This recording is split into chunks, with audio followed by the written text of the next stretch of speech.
Gauri Suryavanshi S मराठीमध्ये आपलं स्वागत। वळूया आजच्या बातमीकडे।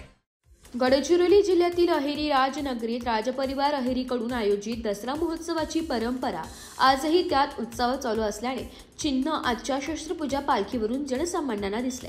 दसरा महोत्सव समितीच्या प्रायोजक राजमाता राणी रुक्मिणी देवी यांच्या मार्गदर्शनात ऐतिहासिक दसरा महोत्सव नागरिकांना अनुभवायला मिळते। दसऱ्याच्या पूर्वसंध्येला राज्याचे माजी राज्यमंत्री राजे अंबरीशराव महाराज यांची आज राजपरिवारातील राजे म्हणून पालखी काढून सोबत राजपरिवारातील पुरातन शस्त्रे असलेली पालखीतून मिरवणूक काढली जाते। आलापल्ली रोडवरील तळ्यात शस्त्रांची पूजा कोंबडीच्या बलिदानाने पूर्ण केली जाते। ही परंपरा आजही कायम आहे। दसऱ्याच्या दिवशी सकाळी साईबाबाची पालखी व सायंकाळी भव्य अशी राजेसाहेबांची पालखीची मिरवणूक सीमोल्लंघनाकरिता निघते।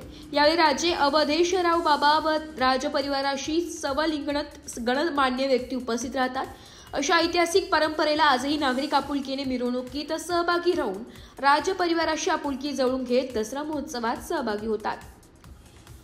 एस मराठी न्यूजसाठी जिल्हा प्रतिनिधी जावेद अली सय्यद, गडचिरोली। नवीन ताज्या घडामोडी जाणून घेण्यासाठी आमच्या एस मराठी न्यूज चॅनलला लाईक करा, शेअर करा, सबस्क्राइब करा आणि बेल आयकॉनला क्लिक करायला विसरू नका।